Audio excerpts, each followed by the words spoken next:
Good afternoon and Happy New Year. Welcome to our first episode for 2021 Markets, Malts, and Machines. Well, the market certainly gave up some of the gains for the first trading day of the year, and it may get even worse following the senatorial runoff elections coming up on Tuesday.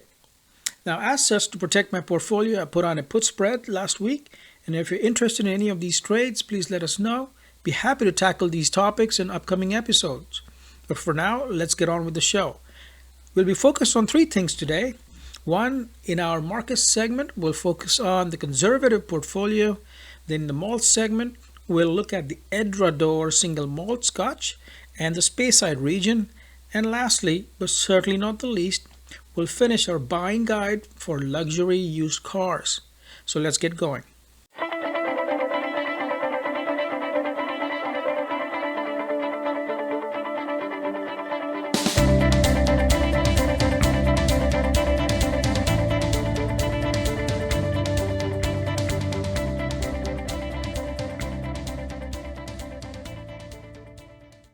So last week we had covered the some of the elements of the aggressive portfolio. Like I said earlier in the intro, mind you, we the two objectives for this. One is to keep updating this list, and the second is that to make it more comprehensive. This is something of a starter list. So we covered the aggressives last time. Let's take a look at the conservative. Starting with the first one, obviously, if you're going to do it, let's just say you're thinking about a 60-40 split portfolio, which is 60% stocks, 40% more on the conservative, either bonds or others, non-stock, then, you're going to have some broad market exposure through ETFs. And one of the classic ones here is SPY, which is for, basically it's an ETF for the Standard & Poor 500, S&P 500. I've got a fair bit invested in this myself. But then also, it's good to look at yielding stocks, right, such as utilities, consumer staples on one hand, but REITs, which are real estate investment trusts on the others. So examples there are ATT, Verizon on one hand, on the other NLY, which is Annaly Capital. It's a real estate investment trust. And IIPR, which is Innovative Properties. Now this has been on a tear lately. They basically manage properties that grow marijuana, and with the legalization of marijuana, this particular stock has really taken an upswing here. So something for you to think about. The next one obviously is you're talking about stable markets but more diversified. Within the U.S. we talked about SPY, but outside of the U.S. if you want some exposure to stable or developed markets, that would be European or the Far East. The example there is EFA. It's an ETF, EFE. So it gives you exposure to Europe, Japan, and some portions of Asia Pacific that are a bit more developed than some of the other developing countries. So that's the other consideration there. Then, of course, got bonds. Now, the challenge is that we may cover maybe a whole section, a whole episode on this one at some point. But the challenge is that the traditional sense bonds that yield, what have you, 70 basis points or maybe 100 basis points now. The challenge with that is with inflation, you may be actually losing money, right? So something to think about, whether it's treasuries you want to go after or other options there may be that are corporate issued debt or corporate issued bonds that may be better than the regular treasuries that you usually consider. Next is gold. Obviously, inflation to me is the biggest concern going into 2021, 22, etc. So, on the aggressive side, we talked a bit about Bitcoin and how maybe some of the assets going into gold, maybe going to Bitcoin, but still the level of adoption is nowhere close to where gold is at, right? So having gold is critical, and maybe with that comes some of the other precious metals, be it silver or titanium, uranium, but at the same time, You also may want to start considering other metals such as copper, which could give you a combined, perhaps, exposure to not just metals but commodities. And as the upswing from a growth perspective and the electrification starts, copper may be something that may be in greater demand. So something to think about there. And then lastly, but certainly not least, alternative investments, either art or collectibles, what have you.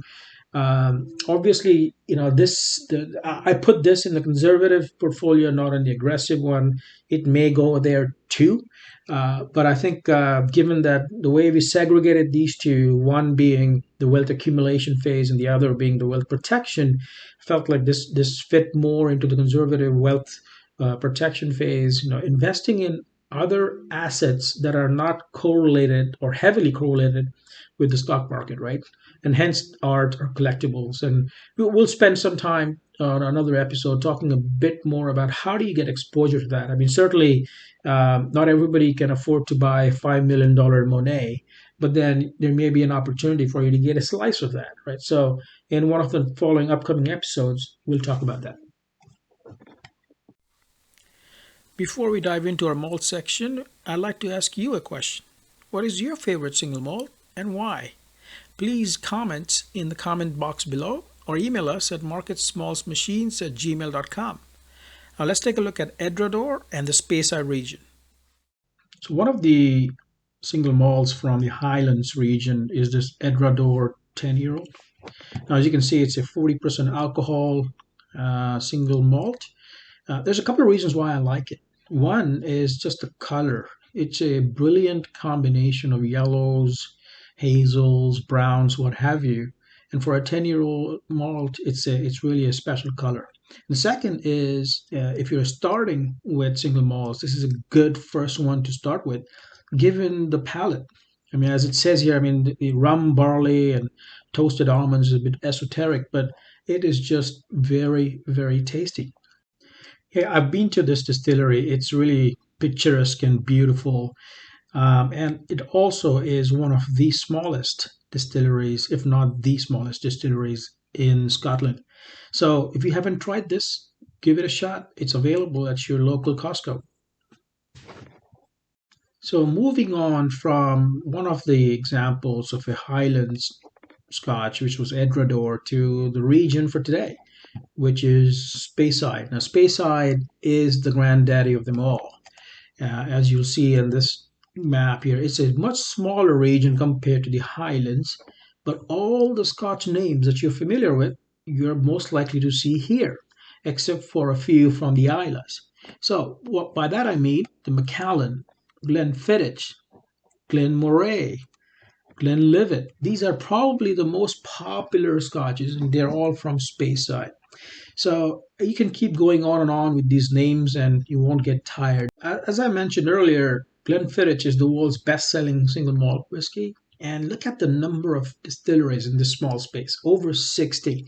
I felt like I was a kid in a candy store and I had to really strategize my route around this area when I was in Scotland and I could only get to one. So that's that. And then, obviously from a flavor standpoint, all very different ends of the spectrum, apple, vanilla, oak, etc., etc. But the one thing that stands out, and the one Scotch that got me hooked onto all of this was the 80 Rattray. It's an independent bottler. The 80 Rattray has predominantly cask strength scotches. And the one that got me hooked onto this was the 17-year aged Imperial Distillery 80 Rattrays cask strength. And it was just fantastic. Now, my challenge was I had no idea at the time, what I was drinking and what the limited number of bottles they may have. And by the time I finished the third one, by the way, all of these were half bottles, so no, don't get any ideas there. But by the time I finished the third half bottle over a year, I realized that they had only made about 300, 350 of those, and I couldn't find that anymore. So that's a problem. And the other problem is that the Imperial Distillery has actually been shut down. So you may not get any Imperial Distillery 17 years, but the next one they have now that you can find at the local Costco is the 17-year. I think it's the Inchgour Distillery. So if you've never tried these and if you're okay with a higher level of alcohol content, then be sure to give this a try.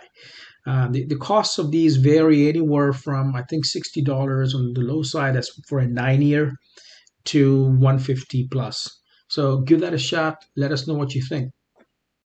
Before we finish the buying guide for used luxury cars, I was wondering what is it that concerns you the most about buying a used car? Please mention in the comment section below or send us an email at marketsmaltsmachines@gmail.com. Now let's take a look at the guide. Yeah, remember what we said last time about the first three steps in buying your used premium car. One is the basics, knowing your budget, brand preference, and having your auto guy. And then step two is doing the research, right? You want to make sure you've gotten a good handle on what's out there, what price bands you're comfortable with, and getting a feel for whether what's out there actually matches with the Kelly Blue Book values or not, right? So that's step two, that's the research. Step three were the specifics, right? Developing a list of items that you need for your own car. And then also understanding the mileage expectations, what you plan to do, etc. Once you've figured out the specifics, then it's time to get into step four, which is the deal itself, right? So let's go through some of those elements that you need to consider there. And then step five is get out, and there's a reason for that, but we'll get to it. Okay. So let's look at the step four. First of all, you want to avoid as much as possible a face-to-face interaction and negotiation until the last minute. So when you're out there, that's when you know you want the car and you're ready to make a deal. But until you've done so, try to push that out as much as you can, because this is where they have the upper hand and you don't. Okay, so that's number one. Number two is make sure you have a price, your walking away price, above which you're not gonna go with the car and you're willing to walk away from, right? But you got to start much lower than that when you walk into the dealership, so you leave some room to negotiate. Then thirdly, only after you've gotten a sense for the car and potential to negotiate is when you do the test drive. Check for yourself whether you like the look and feel of the car or not, and if that's the car you want. Sometimes if you use cars with pictures, it looks like it's great, but then when you start driving it or when you get in, maybe the cabin doesn't look new as it should, even if it's a used car, especially if it's a used luxury car. The cabin should look and feel new and not worn out.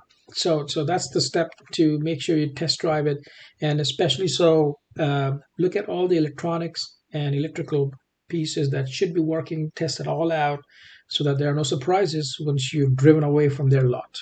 Okay. And then you have the list you had created with your auto guide. Check that off. Everything you need from that list, make sure that's covered. And then lastly, sometimes, especially COVID times, if the car is not in your area, chances are they're going to try to do a remote viewing for the car. But with used cars, reused luxury cars, I think it's important for you to do a pre-purchase inspection. So you may want to find a local dealership. Let's just say it's a used Porsche you're looking at. Try to find a local dealership that's close by who can actually do the pre-purchase inspection for you. You may have to pay them $250, $300, or $400, but in the long run, it's well worth it because it's going to save you a ton of money and surprises once you bought the car. So that's something to think about, and then negotiate the deal. Right, once you've gotten through all of that, that's when you negotiate the deal. And assuming that you've shook hands and you've gotten the price you wanted, they may, start offering you extras. Now, depending on the car and the dealership or not, this may or may not be offered given that it's used. But nevertheless, it's important that you stay focused on your list and you stay focused on what you need, right? They may offer you paint coverage, insurance coverage, what have you. You may want to go in with your own bank so that you are covered from a financing standpoint, unless they have the same bank as you. For me, that was similar. It was easy. It was Chase, and that was their bank. So I got the rates that I would have gotten from them. But that may not be the case with every single car dealer, right? So make sure you have your own bank and rates ready, so you're ready to finance the car right there and then. Chances are that if it's a certified pre-owned, then it's going to have some warranty of its own. But some dealers offer warranties, and that may be worthwhile to look into as well. And that's something if it's offered beforehand, before you make the deal, it gives you time to research it and understand what's covered and what's not. But they offer you that at the last minute. Maybe you do want to take some time to understand it, so that you can make a determination whether it's going to be beneficial for you or not. I can tell you that when I bought my Porsche, it was a used Porsche, and that extended warranty that I got, because it was a CPO, was really beneficial. There was nothing big ticket items, but nevertheless, whatever items I had to get covered, the moonroof was getting stuck once and whatnot, they covered it all. And you don't want to be paying for that, especially with these luxury cars that, because we'll run into hundreds, if not thousands, right? So take a look at that, and make sure you make most use of it. But those are the key ones. You don't want to spend a whole heck of a lot of time actually going through and discussing with the dealer all these things, right? The longer you stay, the chances are they're going to wear you out, and you're going to end up paying more than what you bargained for.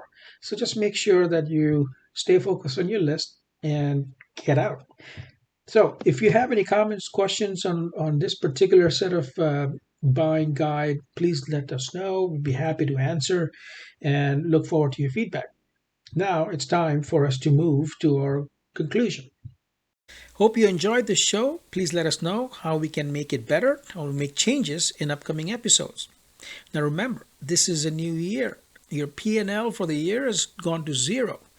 Make sure to not fall too far behind in your profits, so you can take measured risks in the later part of the year. With that, I'll wish you an excellent week, and we'll talk to you soon.